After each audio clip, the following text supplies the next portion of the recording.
Alright, so we've had this Kabota R900, or I guess it's an X900, for about a year now. Actually, more or less about a year and a half. We have used it quite a bit. It's every single day. It goes out and we clean the horse stalls. You can see this barn, one of the few barns that we have, has 15 stalls alone. And we can get about 2 to 4 stalls. Obviously, it's not just one horse in a stall. Hey there, buddy. How you doing, bud? Little baby horses. Yeah, lots of them right now. They're everywhere. Little guy. So they make a mess. This machine is the one that's used for feeding them as well. So it goes outside. We'll have bags of feed, and it'll make piles every 10 to 15 feet for the horses to. So this machine sees use every single day. There is not one day that this machine does not see use.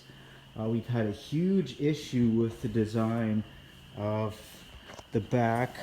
Hey, as you can see, it fills up with shit. How many hours we got on this thing so far? 771 hours.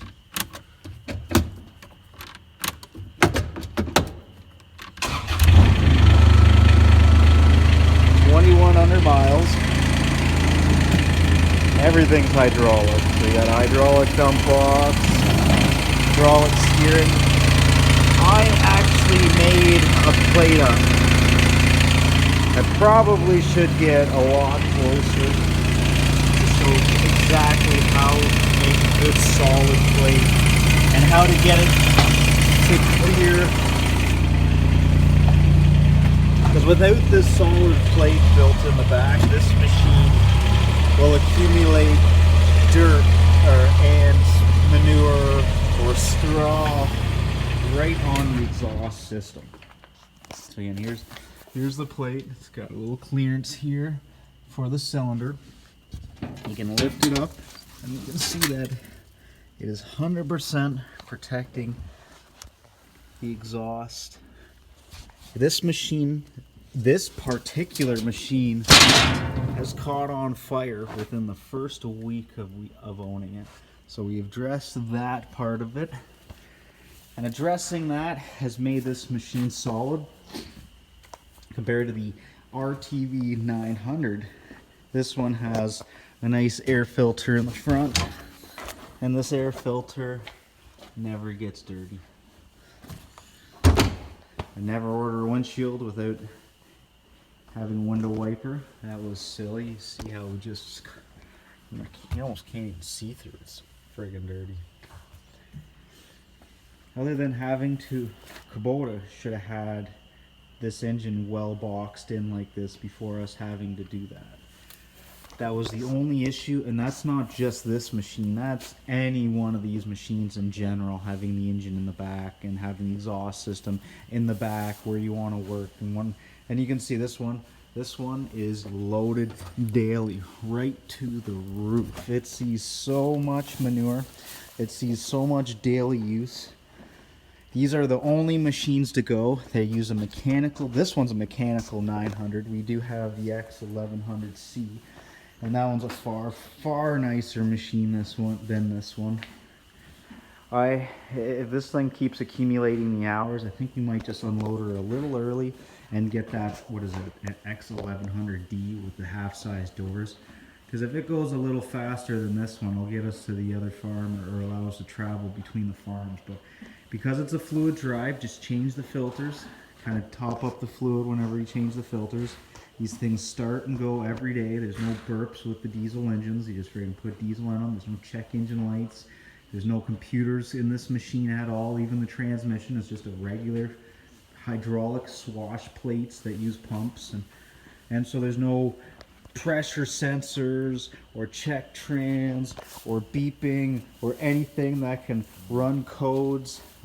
But there's no electric power steering. This has got a solid steering system. I should have done this in the daytime. And because of the hydraulics and because nothing's electronic, I believe these are the only machines to get for the farms. It's the engine. That's what makes this machine. Even though it's only 20 horsepower, it starts, it goes, it has little glow plugs. They seem to be really good up in the Canadian winters here. We see the -30s and they'll start right up with no issues.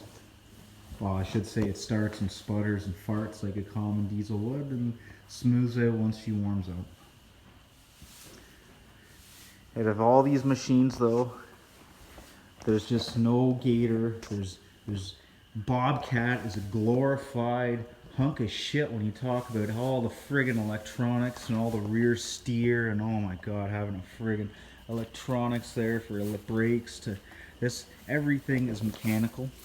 Levers for the hydraulic dump box. See that, there's no safeties, no electrical solenoids. That is a valve. Power steering. Actually, it's not even direct. Like there's no direct drive shaft to a steering gear. That goes into like some orbital gear and has hydraulic lines going to a hydraulic cylinder. And it's like, say, this is solid. You can actually turn it without having any friggin' turned on. Oh, what else? What else makes these things stand out? On top of just mechanical gauges, brakes are mechanical, so they actually have little master cylinder. Levers, no friggin' electronic brakes. Now this is new, I must admit, for Kabota having electronics here, and really, like, what's electrical? You got electrical, I guess you only have a friggin' fuel sending unit that's really electrical. I guess a temperature sensor is a 2-wire little sensor, and then that's it. And you got an LED display that has friggin', I guess, speed and a couple idiot lights. Can't go wrong. I don't know if anybody has any questions about these. It's really not much to question. It goes, this one's in miles. It goes about 20 miles an hour, or 30 miles an hour. The X1100C goes about 40, sorry, not 30 miles an hour, it goes 20 miles an hour, 30 kilometers an hour. The X1100C goes about 40 kilometers an hour, just a little bit faster than this one. And it seems like an identical piece, the X1100C to the X900, but I think the X1100C is a far superior machine. It feels nicer, it feels heavier, it is a lot heavier. Box and mechanical side of it is all the same as this one. And compared to the older Kabotas, these transmissions are superior in every way. We had actually one of these crack a little line and lost a little bit of hydraulic fluid to the point where it wouldn't drive anymore. Just topped it up and friggin' it was good to go.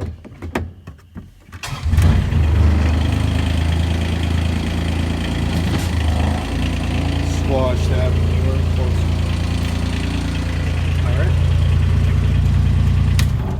I guess there's really nothing else that are like this, and the way I say there's nothing like this one is because of the diesel engine.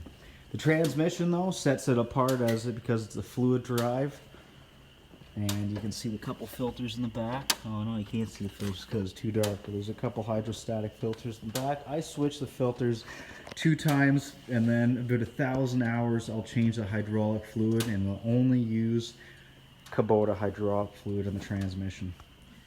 And the engine though, I just use a Rotella 10W30, some cool 50/50 synthetic crossover stuff. This machine is well suited for the farm and what it does here, farming in general. One thing I give the old Kabotas is they actually have somewhat of a straight axle in the back, so when you do put a trailer on it, the weight goes on the wheels and not the suspension of the machine. This one, when you really load her up, you see the suspension really sag. But the brothers don't mind it when they're loading this thing up, because the more shit you get on the back, the lower the friggin' top gets. So the higher the shit is, the machine lowers down, friggin' make it more stable and a little lower to the ground. That's only because we loaded up probably with 800-900 pounds worth of manure on a multiple daily basis, multiple times in a day. Yep. Good machine, these Kabotas. Well, How easy is it to drive? 1 billion.